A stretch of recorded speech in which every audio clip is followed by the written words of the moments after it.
Last week, I shared an idea, a concept, that imagine Jesus as a stand-up comedian or storyteller. I have pondered that image over the week, even as I've listened to a few comedy routines, family-friendly, I assure you, on YouTube, and have pondered that idea. See, a good storyteller tells the story, but then often tweaks it for the setting, the different settings in which he or she finds him or herself. The parable that I shared with the young disciples is the one that typically pastors pick for sermons.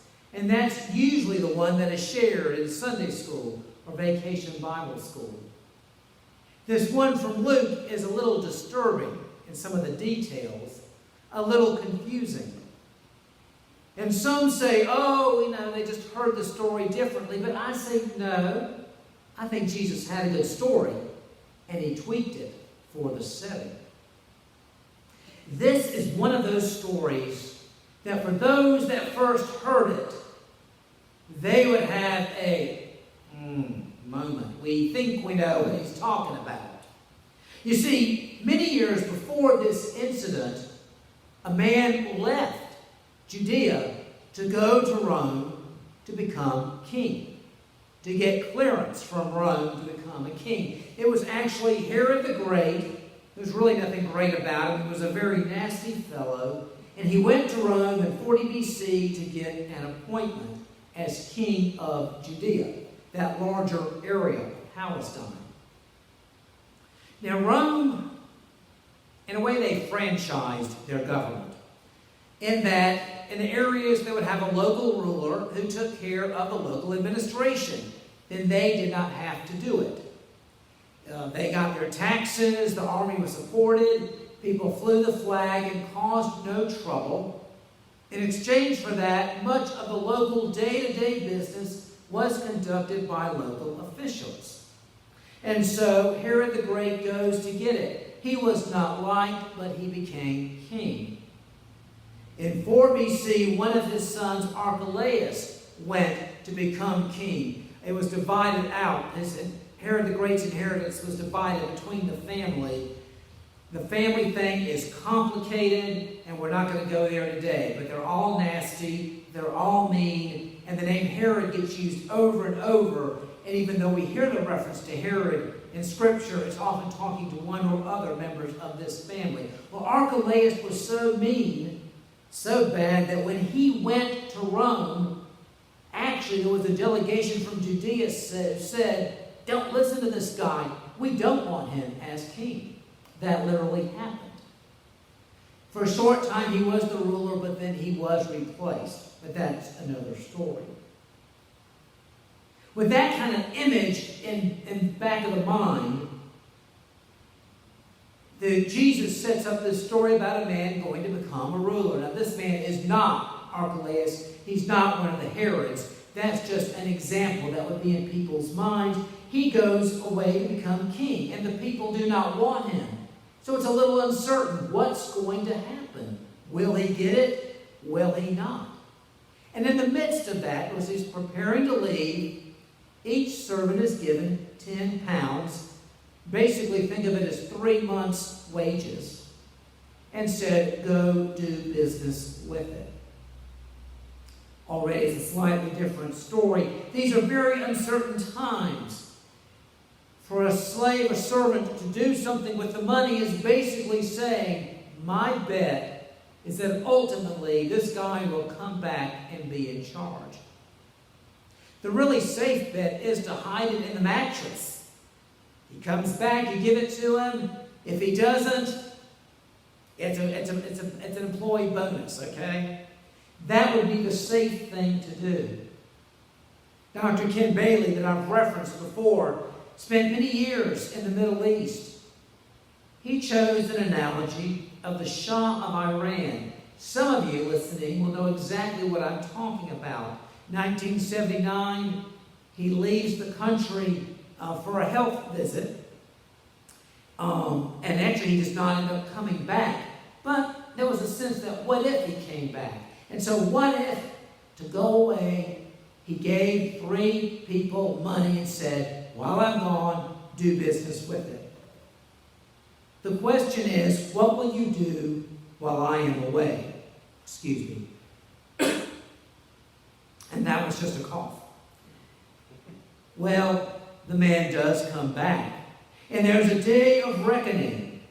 And one man says, what you gave me made 10 pounds. You gave me 10 pounds, and it has made 10 pounds. Show some good humility. It's not, look what I did. It's, look what your money did. And the response is, very good. Good job. And the second one comes up and says, you gave me 10, and it's made 5. Same response. You've done well. But then the third one comes up with his gift, and he just gives it back. And he even says, you are a harsh man. I know you're to be a harsh man. I know how you operate. So here it is. Now, Ken Bailey said this is an interesting kind of response to give to the man. And said, again, that time and place, there were many cultures or ways of operating in the system. Those that came from the Bedouin culture would consider that a compliment because many of them were raiders. So to say, you get what you want, you just take it, a Bedouin chief would say, wow, bless your heart, thank you so much.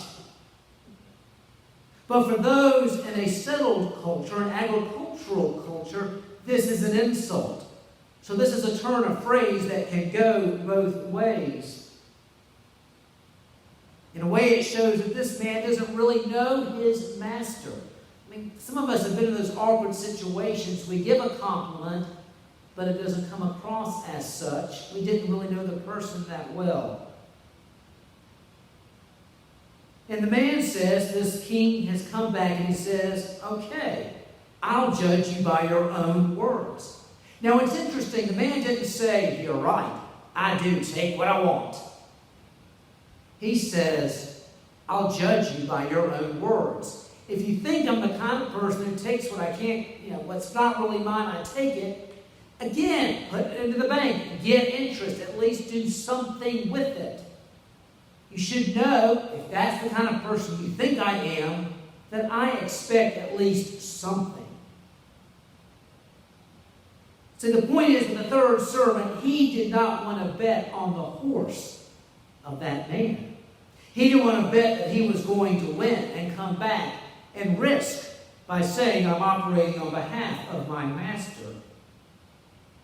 Here, the question is more one of loyalty. Yes, it's what do you do with what you got? But it's also a question of loyalty. It's also interesting where this story appears in Luke's Gospel, where and when it is told. For here, context is everything. It's on the road to Jerusalem. At this point in Luke's Gospel, Jesus has set his face to Jerusalem. What happens next is the triumphal entry of Palm Sunday, which we will talk about next week. This is the final story they get before he goes to Jerusalem. And when he enters Jerusalem, Jesus has crossed a line. Some of you who love history, like I do, may have heard the phrase, cross the Rubicon. It's a reference to Julius Caesar. At one point, is a governor in Rome, and they're told, governors, you've got to stay in your own territory. You don't leave with an army without permission. Well, Julius Caesar's making his move, and he moves with an army. And when he crosses this little river, the Rubicon, he's done it. Even if he goes back, he's going to have to answer for his behavior.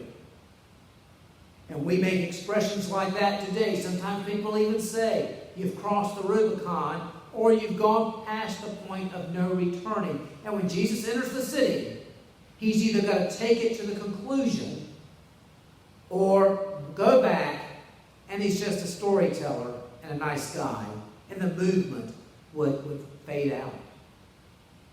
Now, people are thinking he's going to go to Jerusalem. He's going to claim it, kick out the Romans, new day dawning. The reality, he knows it heads to a cross. He knows it will head to resurrection. But there is going to be a season when he is not here with us. And the question is going to be, what do you do in the meantime? You see, this lesson for us comes right back to that. What are you going to do in the meantime? And I could not help but think of that point, that lesson, in light of this week and where we find ourselves. What are we going to do in this new normal? Reports that I'm hearing from responsible sources say this can now be for several weeks, that it may not peak until later in April. We've got some time on our hands. How are we going to use it? I think back to graduation, University of North Carolina. My parents rode dinosaurs to Chapel Hill to be able to see it take place. And that year, as is the tradition, every 4 years, the governor of the state addresses the senior class. And Governor Martin began this very humorous story, talking about one graduation cliche after another. We all chuckled. But then he talked about some of the real challenges we would be facing as we graduated. And he said, you thought we were going to hand you a torch. And what we handed you were burdens. Carry them well. There are some challenges in front of us now. How are we going to respond? What are we going to do? For us, this is an opportunity. As I've said before, we'll probably say again, how do we reach out and encourage one another? Do we make that phone call to that church member who is not on social media of any sorts? Do we write a note to somebody? A note that they can actually look at again and again? How do we love one another in our communities?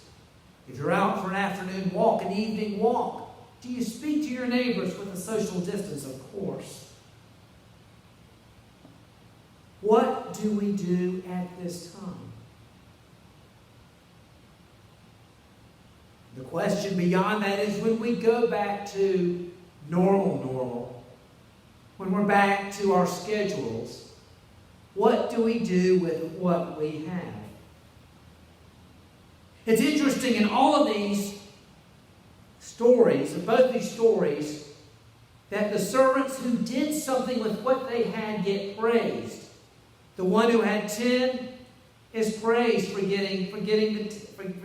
doing more with it. The one who's done it has gotten the praise. They're given more responsibility. I thought that's interesting too.